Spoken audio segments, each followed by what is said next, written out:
시간 같이 살펴볼 말씀은 다니엘서 6장 25절에서 28절 말씀입니다. 다니엘서 6장 25절에서 28절 말씀 봉독하도록 하겠습니다. 이에 다리오 왕이 온 땅에 있는 모든 백성과 나라들과 각 방언하는 자들에게 조서를 내려 가로되 원컨대 많은 평강이 너에게 있을지어다. 내가 이제 조서를 내리노라. 내 나라 관할 아래 있는 사람들은 다 다니엘의 하나님 앞에서 떨며 두려워할지니 그는 사시는 하나님이시요 영원히 변치 않으실 자시며 그 나라는 망하지 아니할 것이요 그 권세는 무궁할 것이며 그는 구원도 하시며 건져내기도 하시며 하늘에서든지 땅에서든지 이적과 기사를 행하시는 자로서 다니엘을 구원하여 사자의 입에서 벗어나게 하였음이니라 하였더라. 이 다니엘이 다리오 왕의 시대와 바사 사람 고레스 왕의 시대에 형통하였더라. 아멘. 봉독해드린 다니엘서 6장 25절에서 28절 말씀을 통해서 다니엘의 믿음이라는 제목으로 말씀을 증거하도록 하겠습니다. 이 다니엘이 지금 이 이야기에 나오는 시점 이전부터 다니엘이 어디에 있었냐면은 바벨론에 있었습니다. 그가 바벨론에 있었던 이유는 남유다가 멸망하게 되면서 남유다에 있던 유대인들을 바벨론으로 데려가는 정책을 펴게 됩니다. 바로 그것을 편 것이 느부갓네살 왕인데 왜 그렇게 그들을 데려갔느냐? 바로 그들의 학식과 지혜가 뛰어난 사람을 등용하여서 큰 바벨론 왕국을 다스리는데 활용하고자 바로 이렇게 데려가는 그 사람 중에 다니엘이 있었습니다. 우리 그 장면을 먼저 잠깐 볼까요? 다니엘서 1장 3절 말씀입니다.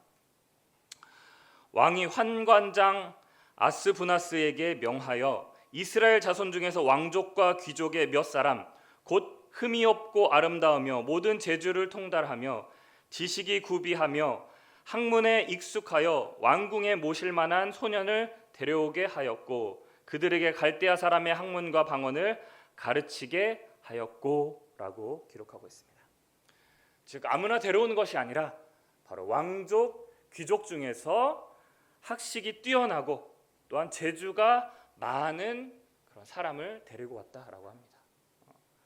바로 느부갓네살 왕이 행정 관리를 하기 위함에 있어서 그러한 인원을 데려온 중에 바로 다니엘이 있었다는 것이죠. 그래서 그때부터 다니엘은 왕실과 또한 거기에 높은 관직을 통하여서 바벨론 나라를 다스리는 데 역할을 하고 있었어요. 그런데 오늘 장면을 보시면은 지금 다니엘에게 어떠한 일이 닥쳤습니까? 바로 사저굴에 던짐이 있는 그러한 상황 이후에 오늘 본문 말씀이 나오는 겁니다.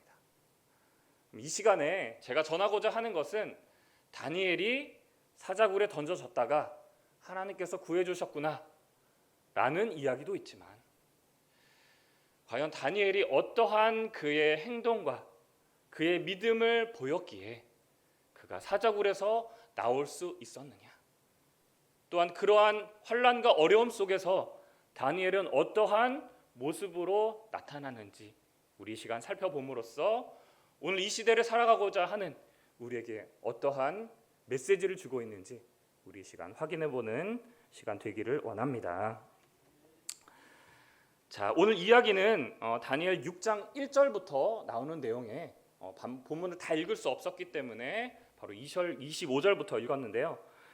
그 앞의 내용을 잠깐 살펴보면은 지금 시대는 바사왕 다리오가 집권하는 시기예요. 물론 이때도 많은 영토를 소유하고 있었어요. 그러니까 넓은 영토를 다스리기 위해서는 어떻게 해야 됩니까? 왕 혼자 다스리기가 쉽지 않겠죠.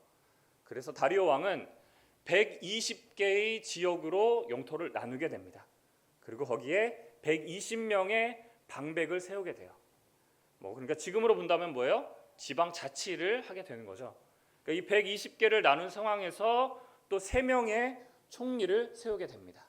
그리고 그 위에 본인 다리오 왕이 있는 거예요. 근데 그 3명의 총리 중에 누가 있었냐면 다니엘이 있었다는 거예요. 그런데 이 다니엘이 그 세 명의 총리 중에서도 굉장히 뛰어난 일을 잘했기 때문에 다리오 왕에게도 총애를 받고 있었어요. 그 장면 잠깐 볼까요? 다니엘서 6장 3절 말씀입니다. 다니엘은 마음이 민첩하여 총리들과 방백들 위에 뛰어남으로 왕이 그를 세워 전국을 다스리게 하고자 한지라 라고 기록하고 있어요. 자, 이 장면을 보면 뭐예요? 120명의 방백에 드는 것도 어때요? 굉장히 뛰어난 자들만이 뽑히는 것이고, 그 중에서 3명의 총리가 된다는 것은 정말 어려운 일이겠죠. 근데 그 중에서도 그 3명의 총리 중에서도 다리오 왕이 누구를 제일 총했어요? 다니엘을 총했어요. 근데 이것은 다니엘의 입장에서는 뭐 좋을 수도 있고, 다리오 왕에서는 자기의 쓰고자 하는 사람을 쓰고자 하는 거지만, 지금 이 나라는 어느 나라예요?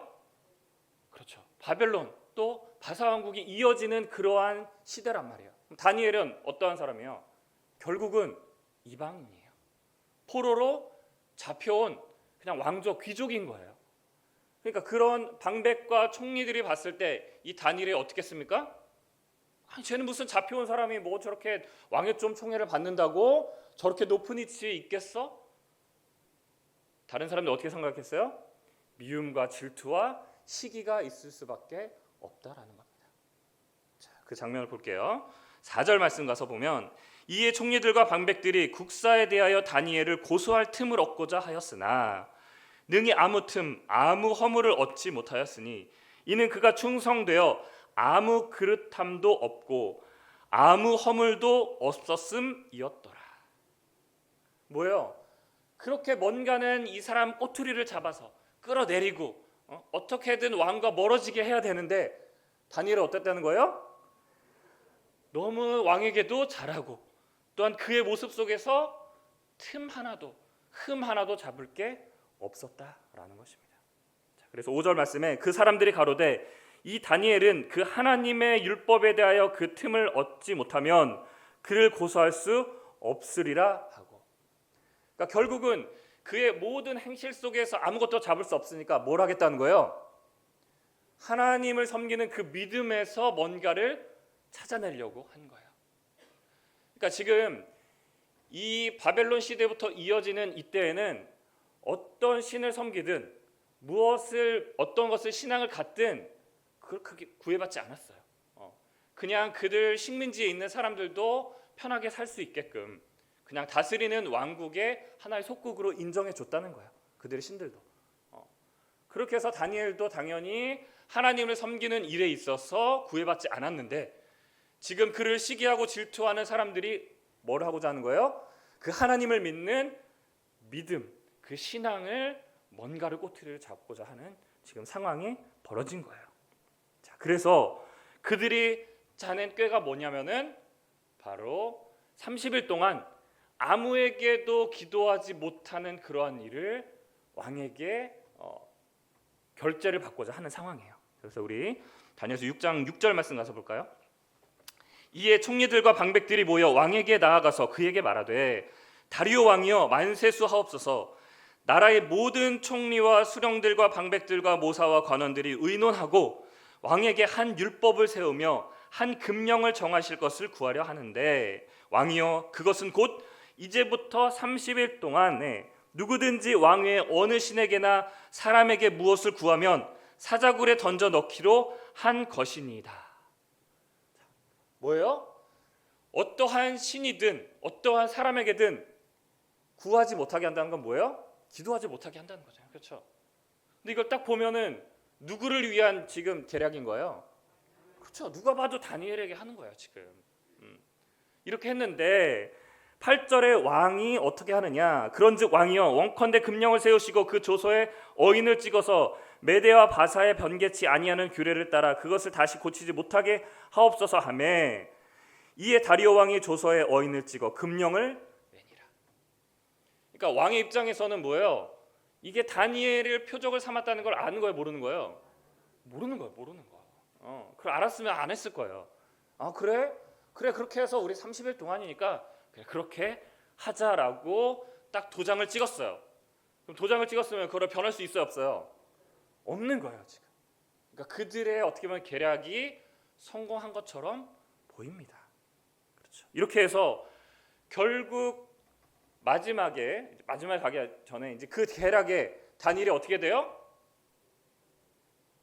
덫에 걸리게 되는 겁니다. 결국. 그렇죠? 사자굴에 들어갔다는 것은. 그렇죠? 그렇게 사자굴에 들어가서 딱 보니까 어떻게 돼요? 방백들과 이 총리들의 계략과 그들의 음모가 성공한 것처럼 보입니다. 그렇죠? 지금까지는. 자, 이렇게 한 상황에서 과연 다니엘은 어떻게 행동했고 어떻게 그가 믿음을 보였는지 우리 이제 그것을 한 3가지 정도로 알아보고자 합니다. 자, 이 3가지 속에서 우리에게 어떠한 믿음을 하나님께서는 요구하고 계시는지 우리 한번 살펴보겠습니다. 먼저 첫 번째, 무서워하지 말자라는 겁니다. 두려워하지 말자. 자, 우리 다니엘서 6장 10절 말씀 가서 볼까요? 다니엘이 이 조서에 어인이 찍힌 것을 알고도, 자, 뭐예요? 이것을 이미 찍었으니까 다니엘은 총리예요. 그렇죠? 그것을 찍었는지 모르는지 모르겠습니까? 알았어요. 그렇죠? 결국 나를 잡으려고 하는구나 라는 것도 다니엘도 알았을 거예요. 자, 그런데 그의 행동이 어떻게 나오는지 볼까요? 다시 다니엘이 이 조서에 어인이 찍힌 것을 알고도 자기 집에 돌아가서는 그 방에 예루살렘으로 향하여 열린 창에서 전에 행하던 대로 하루 3번씩 무릎을 꿇고 기도하며 그 하나님께 감사하였더라. 자신을 잡으려고 하는 그 덫을 알고도 다니엘은 어떻게 했다는 거예요? 그가 매일 하던 대로 하루에 3번씩 예루살렘을 방향으로 하나님께 기도를 했어요. 자, 여러분들 생각해 보십시오. 그냥 하지 말라고 명한 게 아니에요. 어떻게 하겠다는 거예요? 사람이나 신에게 기도를 하면 어떻게 한다는 거예요? 사자굴에 던진다는 거예요. 사자굴에 던진다는 거는 어떻게 된다는 거예요? 결국 죽는다는 거예요. 잠깐 긁히고 그냥 살짝 물려서 아야, 이게 아니에요. 그냥 죽는 겁니다. 근데 다니엘은 어떻게 돼요? 그러한 사실을 알고도 그가 전에 행했던 대로, 그가 하나님께 보였던 믿음의 그 행함대로 조금도 요동하지 않고 똑같이 행했다라는 거예요. 그에게는 두려움이 없었다라는 거예요. 여러분 생각해 보십시오. 이게 영원히 지속되는 것이 아닙니다. 며칠간 되는 거예요? 30일이에요. 30일. 그래, 내가 30일 동안 좀 참자. 내가 죽을 수는 없잖아. 하나님 이해하시죠? 다니엘이 그랬나요? 어디에도 그런 구절이 없습니다. 어디에도 요동함이 없습니다. 그는 두려워하지 않았습니다. 그는 어떻게 했습니까? 무릎을 꿇고 기도하며 그 하나님께 도리어 어떻게 했대요? 감사하였다. 내가 지금 죽을 위기에 처했고 내가 두려움 이 속에서 여러분도 어떻게 하겠습니까? 하나님 저를 구해 주십시오. 저 어떻게 합니까? 어떻게 합니까? 지금 그랬다는 거예요? 다니엘은 감사했다라는 겁니다.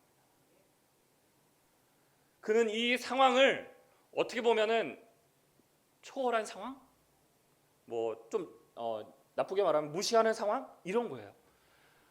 이게 나를 위한 타겟이든 내가 곧 죽을 일이든 내가 해야 되는 일은 어떻게 하겠다는 거예요? 하겠다는 겁니다.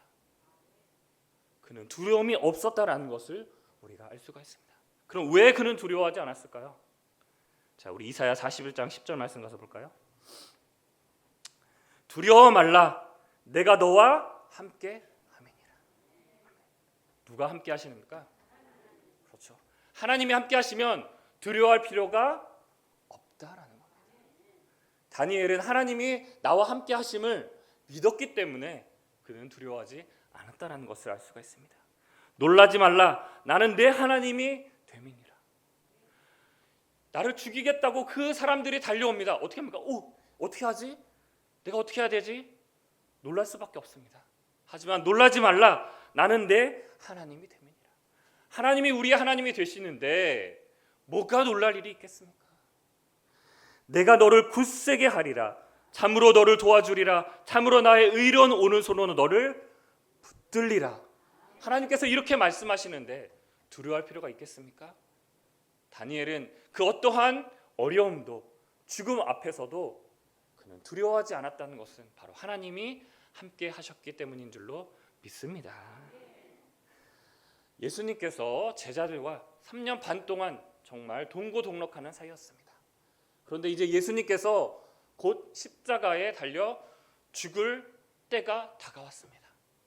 예수님은 제자들에게 계속 내가 이제 십자가를 질 거야. 하지만 3일 만에 부활할 거야. 얘기했는데 제자들은 어떻게 들었습니까? 이쪽 귀로 듣고 이쪽 귀로 흘려들었어요. 그렇죠? 베드로도 그러지 않았습니까? 내가 이제 곧 죽을 거야. 하지만 살아날 거야. 그러니까 뭐예요? 주님께는 절대로 그런 일이 되지 않기를 원합니다. 아무리 얘기해도 그들은 듣지 않았어요. 그래서 예수님은 계속적으로 얘기하면서 요한복음 16장에 가서 바로 진리의 성령이 오실 것이다 라고 너희가 두려워하지 말라 어쩌고 얘기했어요. 그러면서 하시는 말씀이 요한복음 16장 33절에 이것을 너희에게 이름은 너희로 내 안에 평안을 누리게 하려 함이라. 세상에서는 너희가 환난을 당하나 담대하라 내가 세상을 이기었노라 그랬어요. 어떻게 보면 제자들은 믿음이 없었지만 예수님이 함께 하니까 어때요? 조금 두려워하지 않았지 않을까 생각이 들어요. 근데 예수님도 그걸 아셨는지 이제 내가 떠나가면 제자들만 덩그리 남지 않습니까? 그러니까 뭐라고 얘기하십니까? 담대하라 내가 세상을 이기었노라. 지금 내가 십자가에 달려서 내가 실패하는 것 같지만 내가 패배하는 것 같지만 바로 이 십자가의 죽음은 바로 나의 승리고 바로 내가 이김의 역사다. 내가 이기는 것이다 라고 제자들에게 말씀하고 있는 것입니다. 지금 우리가 살아가고 있는 이 상황에서 뭔가는 잘 뭐가 안 되고 뭔가는 우리가 짓는 것 같고 뭔가는 안 이루어지는 것 같지만 결국은 무엇입니까? 하나님께서는 우리를 통하여서 바로 여러분들을 통하여서 바로 하나님의 이김의 역사를 나타나게 될 줄로 믿습니다. 그렇게 하기 위해서는 뭐예요? 끝까지 하나님을 붙잡고 하나님과 동행하는 삶을 살아야 한다라는 것입니다. 바로 그것을 계시록 2장 3장에 이기는 자의 축복으로 나타나고 있지 않습니까? 그냥 이기는 자에게 주겠다라고 말씀하고 있지 않습니다. 계시록 2장 26절 말씀 가서 볼까요? 이기는 자와 끝까지 내 일을 지키는 그에게. 어떻게 하는 그에게? 끝까지 내 일을 지키는 그에게. 내가 그동안은 열심히 했습니다. 그러니까 하나님 봐주십시오. 이게 아닙니다. 언제까지? 끝까지 하나님의 일을 완수하고 믿음을 지키는 그에게 하나님께서 축복을 주시겠다. 근데 그 축복이 무엇입니까? 만국을 다스리는 권세를 주리니 그가 철장을 가지고 저희를 다스려 지그를 깨트는 것과 같이 하리라. 다니엘이 사자굴에 들어가는 그 순간에는 패배한 것 같고 이제 죽음을 맞는 것 같지만 그는 그때까지도 두려워하지 않았습니다. 끝까지 하나님의 믿음을 저버리지 않았을 때 바로 그는 도리어 어떻게 됐습니까? 구원을 얻고 살으심을 받고 그들을 다니엘을 죽이려고 했던 방백과 총리들이 사자굴에 던져지는 그들이 심판을 받는 역사가 이루어졌다라는 것을 우리가 알 수가 있습니다. 그와 마찬가지로 지금 우리가 힘들고 지금 우리가 패배할 것 같지만 결국은 계시록에 가서 무엇입니까? 우리가 심판 권세로 그들을 심판할 수 있는 힘을 하나님께서 주시겠다고 약속한 줄로 믿습니다. 바로 여러분들은 지금 두려워하는 그 마음을 버리고 하나님과 예수님과 함께 함으로써 끝까지 믿음을 지키는 자로 나타나시기를 원합니다. 두 번째, 원망하지 말자라는 겁니다. 자, 다니엘은 이 일이 벌어졌을 때 사자굴에 끌려갈 때 그는 뭐라고 했습니까? 아무 말도 안 했어요. 성경에 그의 어떻게 보면 심경의 변화, 그 어떤 말을 했던 것 아무것도 기록되어 있지 않습니다. 다니엘서 6장에 기록된 것은 그는 하나님께 기도했다라는 것 말고는 그의 심경의 이야기나 어떠한 말을 했다거나 또한 그를 모함하고 그를 시기했던 자들을 원망하거나 또 그를 총리로서 세워줬던 다리오 왕을 나를 좀 구해 주십시오. 나를 이렇게 버릴 겁니까? 왕이시여? 라고 그는 말했습니까? 아무도 원망하지 않았다는 겁니다. 세상을 원망하지도 않고 사람을 원망하지도 않았다는 겁니다. 그는 오직 어떠한 것만 했습니까? 하나님만 믿고 따라갔다라는 겁니다. 어떠한 상황에서도 누가 이랬기 때문에 못해요, 저랬기 때문에 못해요, 저 사람 때문에 못해요. 우리 솔직히 그러잖아요. 그렇죠? 저도 그럽니다. 그렇게 한다고 일이 이루어집니까? 원망한다고 일이 됩니까? 그렇게 한다고 되는 것이 아니고, 또 어떻게 보면은 어떠한 일을 함에 있어서 누가 원망하고 누가 뭐라고 하고 이런 것들, 우리 그거에만 어떻게 보면 집착하지 않습니까? 끝까지 그 일을 이루면서 결과에 봐야 되는데, 과정 중에서 누가 원망하는 것을 통하여서 일을 못하겠네, 누가 나를 괴롭혀서 못하겠어요, 그러지 않습니까? 우리는 결과를 놓고서 가야 되는데 자꾸 중간에 어떠한 과정 속에서 이루어지는 어려움을 토로하고 원망하고 있다는 것입니다. 다니엘은 죽음 앞에서도 그 누구도 원망하지 않았던 것을 우리가 알 수가 있습니다. 자, 우리 예수님 보십시오. 예수님은 어떠한 길을 갈 것인지 다 성경에 기록되어 있고 예수님은 그 길을 갔습니다. 십자가에 달리셨습니다. 사람들이 와서 예수님을 욕하고 희롱하고 침뱉고 그렇게 합니다. 근데 예수님이 십자가 달리신 것은 누구 때문에 달렸습니까? 그 자기를 욕하고 침뱉는 그 사람들을 위해서 십자가를 지셨는데, 우리 같으면 어떻게 됐어요? 십자가도 아니고 그냥 어떠한 일을 함에 있어서 그 사람에게 도움이 되는 일을 하는데 그 사람이 나를 괴롭혀요. 그럼 뭐라 그래요?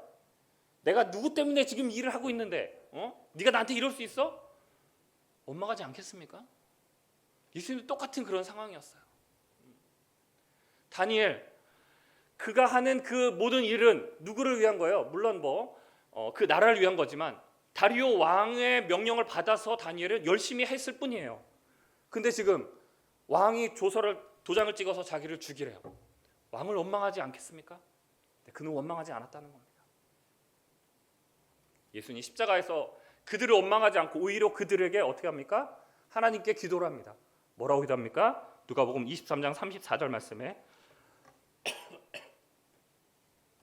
이에 예수께서 가라사대 아버지여 저희를 사하여 주옵소서, 자기의 하는 것을 알지 못하이다. 오히려 예수님은 그들을 원망하지 않고 뭐예요? 그들의 죄를 사하여 달라고 하나님께 기도하는 장면이 나옵니다. 자, 이러한 기도 정말 아무나 할 수 없겠죠. 하지만 우리가 하는 일에 있어서도 마찬가지입니다. 우리가 하나님의 일을 한다면은 그 과정 속에 누가 나를 핍박하고 힘들게 하여도 그것을 이겨내고 끝까지 그 일을 완수하는 것이 바로 우리의 사명인 것을 여러분들 깨달으시기를 원합니다. 똑같이 예수님이 십자가에 돌아가실 때 이러한 기도를 한 것처럼 누가 했습니까? 바로 스데반 집사님도 하셨습니다. 그 말씀도 하나 볼게요. 사도행전 7장 59절 말씀에 저희가 돌로 스데반을 치니 스데반이 부르짖어 지저 가로되 주 예수여 내 영혼을 받으시옵소서 하고 무릎을 꿇고 크게 불러 가로되 주여 이 죄를 저들에게 돌리지 마옵소서 라고 기도합니다. 나를 지금 죽이려고 하는 그 사람들, 여러분들을 괴롭히고 여러분들을 핍박하는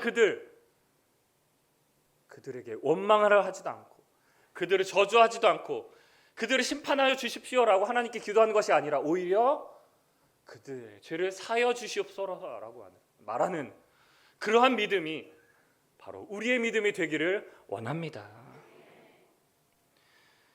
우리는 아직은 부족합니다. 하지만 하나님의 말씀을 통하여서 우리가 더욱더 주님의 그 믿음의 분량까지 찾는 그 과정 속에 있지 않습니까? 그러기 위해서는 더욱더 나를 다스리고 더욱더 하나님의 마음으로, 예수님의 마음으로 다가가기 위하여 우리 더욱더 노력하는 자들로 나타나기를 원합니다. 바로 다니엘이 그러한 믿음으로 나아갔던 것처럼 바로 이 시간 우리에게도 하나님께서 요구하시는 것이 다니엘과 같은 믿음이라는 것, 여러분들 다시 한번 마음에 새기시기를 원합니다. 자, 세 번째, 나를 세우지 말자라는 겁니다. 자, 다니엘이 이러한 사자굴에 들어가는 이 일 전에 여러 가지 왕과 함께하는 일들이 있었습니다. 그 사건들을 보면 참 신기한 일들이 많았어요. 느부갓네살이 왕이 꿈을 꿨는데 너무나 희한한 꿈을 꿨어요. 근데 그 꿈이 누군가 해석하기 위해서 많은 사람들을 술사와 점술가들을 막 불렀어요. 내 꿈을 해석해라. 근데 왕이 꿈에 대해서 얘기를 안 해줘요. 그러니까 왕이요, 꿈 얘기를 해주십시오. 아니다, 네가 내 꿈이 무엇인지를 말하고 그 꿈을 해석해라라고 말합니다. 그러니까 그 사람들은 어떻게 돼요? 무슨 꿈도 얘기 안 해주는데 어떻게 해석을 해? 그렇죠? 근데 다니엘을 불렀습니다. 다니엘아, 내 꿈이 무엇이고 그거 무엇인지 해석해라라고 하니까 다니엘이 말을 합니다. 근데 그 말을 하는 장면 처음에 뭐라고 얘기하느냐? 우리 다니엘서 2장 27절 말씀 가서 볼까요? 다니엘이 왕 앞에 대답하여 가로되 왕이 물으신 바 은밀한 것은 박사나 술객이나 박수나 점장이가 능히 왕께 보일 수 없으되 오직 은밀한 것을 나타내실 자는 하늘에 계신 하나님이시라. 그가 느부갓네살 왕 앞에 가서 그 꿈을 말하고 해석할 때 내가 말합니다 라고 하지 않았습니다. 누구를 얘기했습니까? 하늘에 계신 하나님이십니다 라고 말합니다. 그 이후에 다른 왕이 있을 때 어떠한 일이 있었느냐? 벨사살 왕이 막 그 성전에 있는 기물들로 막 먹고 마실 때 손가락에 나타나서 글씨를 썼어요. 그 글씨를 해석해라 라고 하니까 그때도 마찬가지로 다니엘은 어떻게 했어요? 이것을 해석하는 것은 내가 아니라 하나님이다 라고 얘기합니다. 마찬가지입니다. 지금 다니엘이 사자굴에 던져졌습니다. 나는 이제 죽었구나, 다니엘은 죽었구나 라고 다리오 왕이 생각했는데 어떻게 됩니까? 다니엘은 하나도 상처를 입지 않고 사자굴에서 나오는 장면입니다. 그때 다니엘이 뭐라고 얘기하는지 한번 볼까요? 다니엘서 6장 19절 말씀. 이제 다니엘이 던져지고 그 다음날 왕이 이제 사자굴에 찾아가는 장면이에요. 이튿날에 왕이 새벽에 일어나 급히 사자굴로 가서 다니엘이 든 굴에 가까이 이르러는 슬피 소리질러 다니엘에게 물어 가로되 사시는 하나님의 종 다니엘아, 너의 항상 섬기는 내 하나님이 사자에게서 너를 구원하시기를 능하셨느냐? 다니엘이 왕에게 고하여 왕이시여 원컨대 왕은 만세수 하옵소서. 나의 하나님이 이미 그 천사를 보내어 사자들의 입을 봉하였으므로 사자들이 나를 상하지 아니하였사오니 라고 얘기합니다. 자, 다니엘이 사자굴에서 나왔습니다. 근데 지금 그 장면에서 다니엘이 뭐라고 얘기합니까? 나의 하나님이 사자의 입을 봉하셨다라고 얘기합니다. 다니엘은 내가 운이 좋아서 사자가 안 물었어요. 나는 동물들을 너무 좋아하니까 사자들이 나를 안 무네요. 이렇게 얘기했습니까? 나라는 존재를, 나라는 것을 완전히 배제하고 오직 하나님만을 이야기하는 자가 다니엘이었다는 겁니다. 그 전 느부갓네살 왕이든 벨사살 왕이든 다리오 왕에게 행하는 모든 일, 정말 누가 보더라도 신기한 일이고 모두가 떠받들 일인데 다니엘은 자신을 내세우는 것이 아니라 하나님만을 얘기한다는 것입니다. 하나님이 그렇게 했습니다. 하나님이 그렇게 했습니다. 근데 우리는 어떻게 했습니까? 누가 조금만 나를 칭찬하면 어때요? 내가 좀 그렇죠. 말은 안 하지만 속으로 그러잖아요. 그렇죠? 그게 그렇게 하면 어떠는 거예요? 나를 드러내게 되는 것이고. 그럼 누가 없어집니까? 하나님이 없어집니다. 여러분들 교회에 와서 열심히 봉사하고 일하는 것, 나를 자랑하려고 일하는 겁니까? 하나님은 이미 여러분들이 어떻게 일하고 어떻게 수고하고 있는지 다 아십니다. 여러분들 상급 다 하늘에 쌓고 있습니다. 여러분들 근데 그 칭찬을 꼭 사람들에게 받고 싶습니까? 물론 들으면 좋지만, 그렇죠? 다 이미 하나님이 아시는데 내가 했어, 내가 우리 그러지 말자라는 겁니다. 내가 나를 나세우기 위해서 하나님 이 성전에 와서 일하는 것이 아니라 하나님의 뜻을 이루기 위하여서 하나님의 나라를 이 땅에 건설하기 위해서 있지 않습니까?